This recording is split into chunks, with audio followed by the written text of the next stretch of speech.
Low carbon intensity hydrogen, say that 10 times fast, is part of the clean energy mix. On this episode of the Reimagined Energy podcast, I'm joined by Mark Kirby, Senior Advisor of the Canadian Hydrogen and Fuel Cell Association. Coming up in just a sec.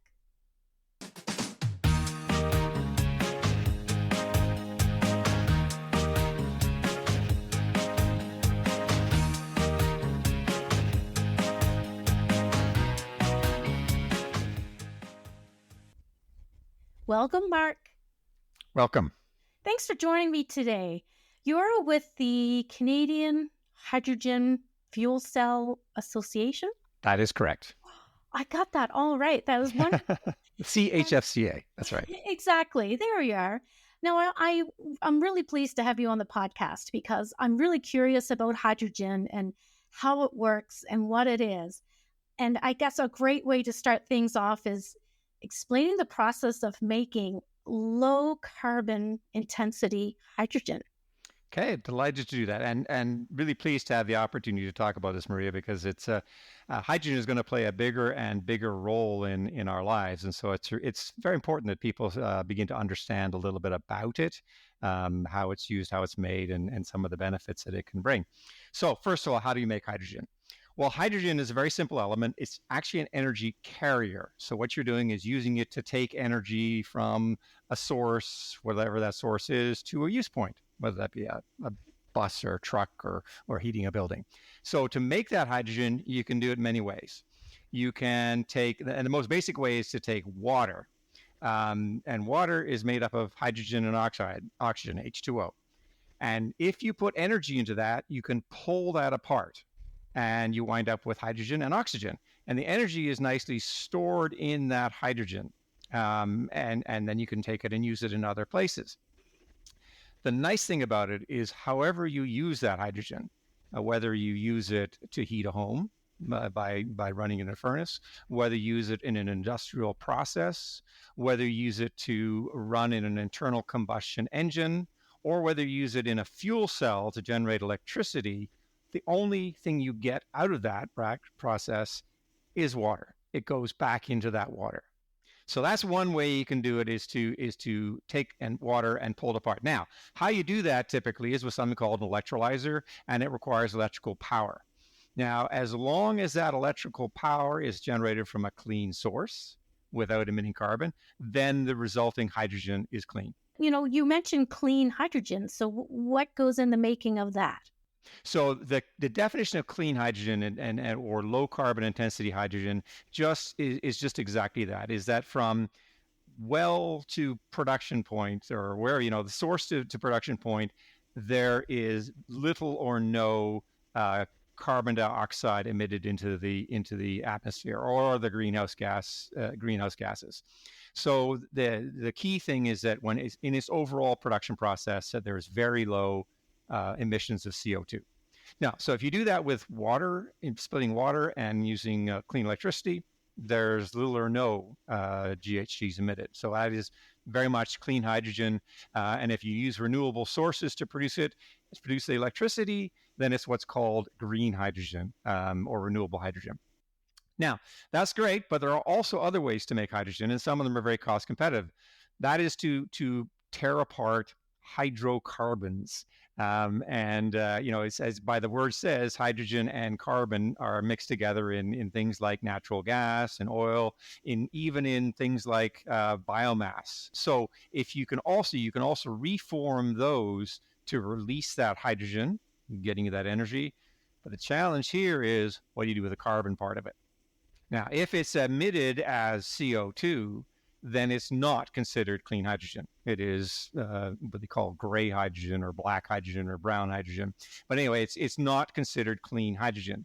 But if you do that and manage that carbon, either keeping it as elemental carbon, as like carbon black, which is a useful product, or by taking the CO2 that's produced and storing it, sequestering it permanently in another location, and underground or wherever, then it's also considered clean hydrogen because there are no net GHG emissions.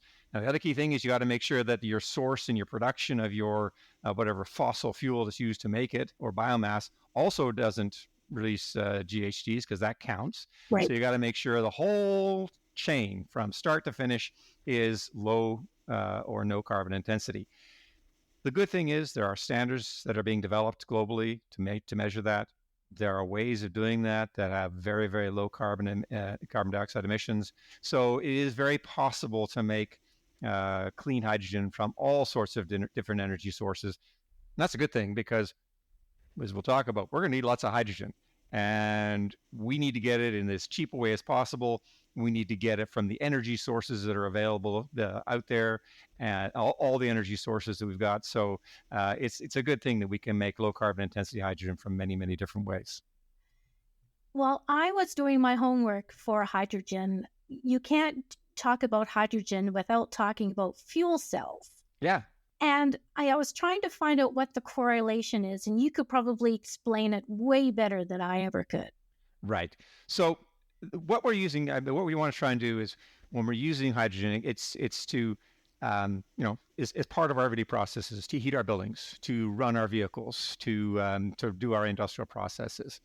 One of the applications that you can do with hydrogen is to run it through a device called a fuel cell, which was developed in Canada, actually, by Ballard Power over 40 years ago, and has been in Canada is a leading country in the manufacture and sale of fuel cells around the world. What fuel cells do is they take that hydrogen and they react it with air in a very controlled way, much like a battery, and they produce electricity. Now, the good thing about that is you can use those fuel cells in a number of different applications. You can use them, for example, in a building as backup power, or in a big data center to back up your power, or even as a source of baseload power for certain applications in other areas. But the big area that fuel cells enable is transportation. Transportation in all its forms. Transportation in aviation, in shipping, in marine, in rail, you name it. And that's because you can combine a fuel cell with a battery and a hybrid system, and you use electrical power to run your vehicle, just like any EV out there today. But instead of having to charge that battery, the fuel cell provides that charge and charges that battery up, and also works with that battery to provide you your maximum power. And to refuel that vehicle, you can put hydrogen into a storage tank on that vehicle to run the fuel cell. So now, instead of being tied to having to recharge your battery, you can very quickly and conveniently refill it with hydrogen. And the nice thing about that is that storage system, that tank of hydrogen, has a lot higher energy density. In other words, there's just a lot more energy in it than in an equivalent battery. It's also a lot lighter. And so that means you have a vehicle that is light, can be refilled quickly, and has better range. And now that means that we can have electric vehicles that compete in all transportation applications, not just in select ones, but now it can run heavy duty trucks, it can run trains, it can run even airplanes and your car. But your car may not be the primary area we use fuel cells. You may be perfectly fine with a battery, but there are many, many, many other transportation applications where that combination of fuel cells and batteries will enable us to get rid of internal combustion engines and running on fossil fuels entirely. Well, can fuel cells be used in homes, or what are they best used? So the most common application which people are most excited about for fuel cells is in the transportation area, which we talked about. But yes, they certainly can be used in homes. In fact, I worked for many years with a joint venture in Japan doing residential cogeneration. So we had fuel cell systems in there that produce both heat and power for houses, very small compact systems. They have some interesting potential and may have some very good fits around the world, but they also require us to get a hydrogen infrastructure in place to fuel them. So that's going to take a bit of time, but they are a very interesting way to complement the turning our buildings and our homes into net zero buildings. So it is an interesting and very promising area. In addition, some industrial applications, and one of the biggest one is, as mentioned, is in data centers. Data centers have huge power demand, Hmm. and they need that to be very, very reliable. And fuel cells can very nicely back up those power demands in a clean way instead of having masses of diesel generators sitting on hand to back them up. So that's just one nice application that's coming along quite quickly. But let's say the most exciting one though is in the area of transportation. Transportation. Yeah. But I will say hydrogen is a very flexible gas, and it doesn't. Fuel cells are not the only way it can be used. So you can also run hydrogen into an internal combustion engine. And there's a number of companies, Honda, Toyota, Ford, and others that are working on hydrogen internal combustion engines, which have advantages because we already have the whole supply chain in place for internal combustion engines, and the technology is well known. So now we can run internal combustion engines on hydrogen. And again, all we produce out of them is water vapor. Huh. You can also run hydrogen into furnaces or stoves. So your barbecue can run on hydrogen and be net zero. So it's a very, very flexible gas, and there's a lot of applications and opportunity where we can help ourselves decarbonize by using hydrogen. Now, it's not going to be the entire answer. I want to make that very clear. We're not at all pretending that hydrogen is going to be the silver bullet, as they say, that solves all of our world's problems. But it is going to be a very important part of the mix, and we're going to need a lot of it. And it's going to complement electrification. It's going to complement biofuels. It's going to complement carbon capture and sequestration. And we need all of those arrows in our quiver, shall we say, to be able to actually get and solve our GHG emissions problems and achieve net zero. So I'm very excited by the opportunity and the excitement. It's an enormous business opportunity for our members in the Canadian Hydrogen and Fuel Cell Association. We're seeing investment, we're seeing sales ramping, we're seeing huge economic opportunities, jobs, investment, you name it. and Canada is really well positioned to take advantage of that. And at the same time, we know that what we're doing is on the path to net zero, and it's going to help us in achieving those critical goals. So very exciting. Absolutely. Oh, I love that. Sorry to interrupt here, but did you know that this podcast is a passion project of Sociable Media? And this is where I get to do a shameless plug for our services. Sociable Media is a digital marketing agency that works with clients in the renewable energy sector. We design websites, manage social media, run ad campaigns, write content, all that sort of digital marketing stuff. I just want to throw that in there. Now back to the podcast.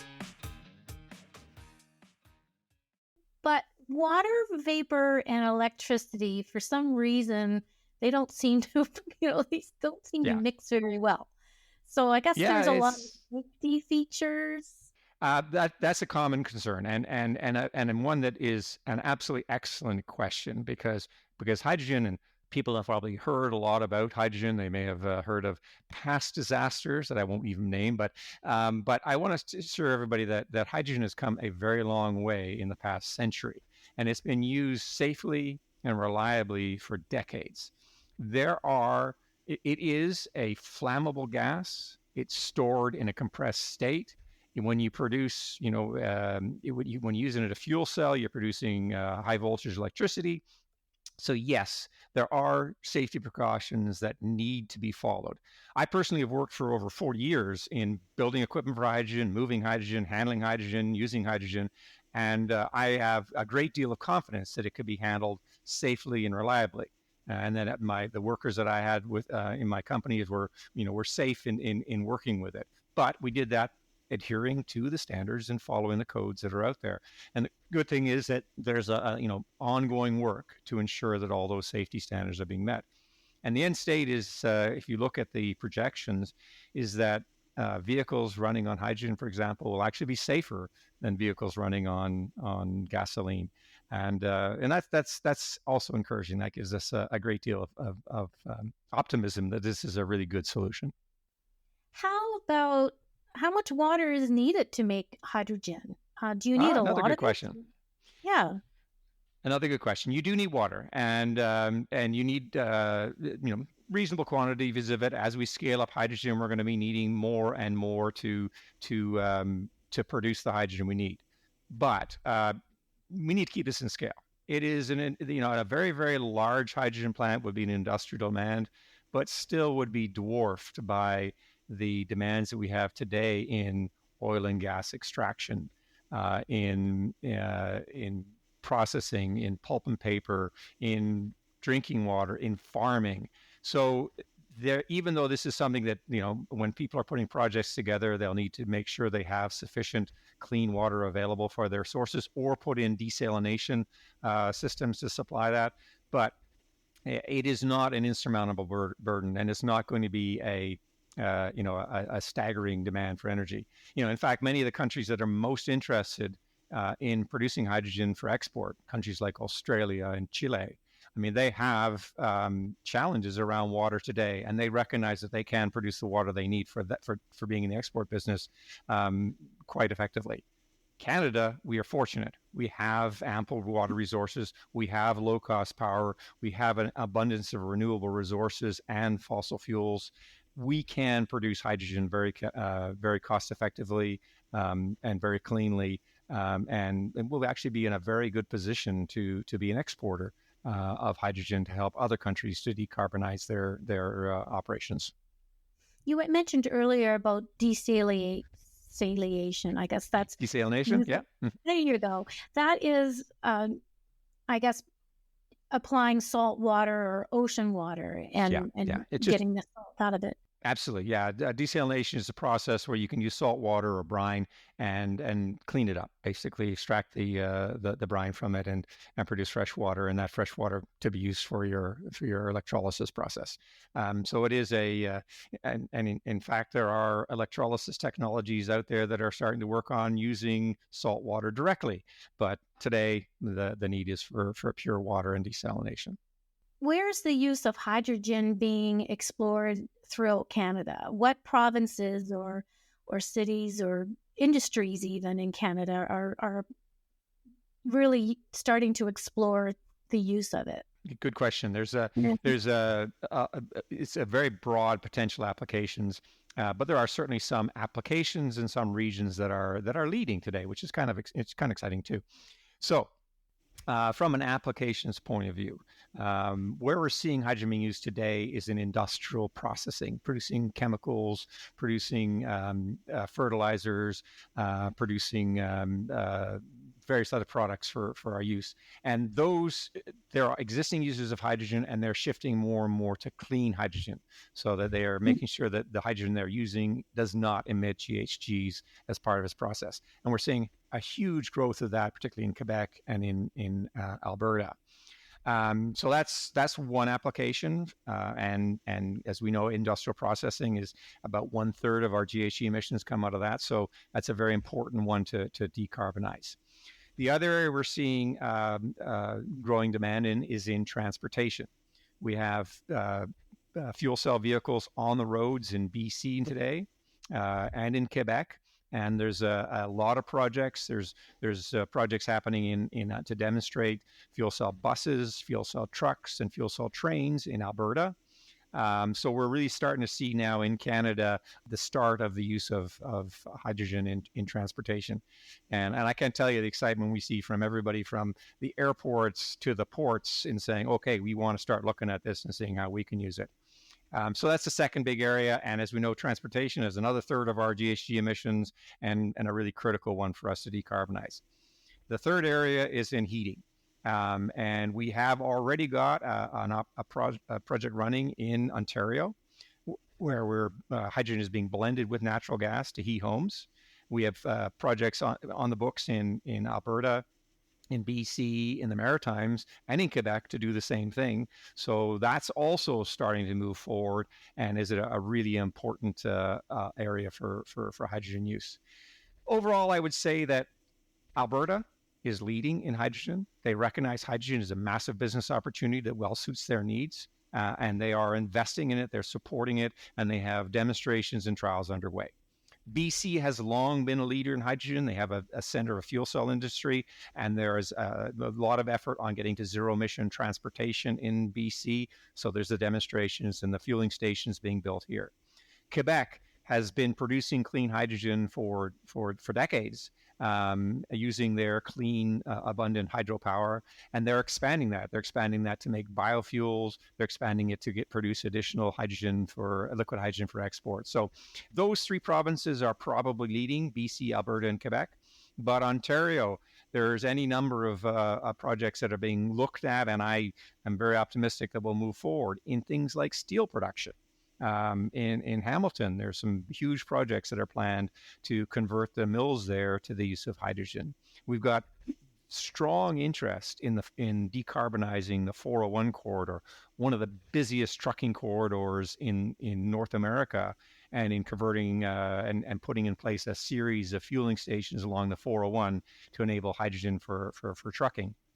And other, I mentioned the heating applications. So there's a lot of activity happening there.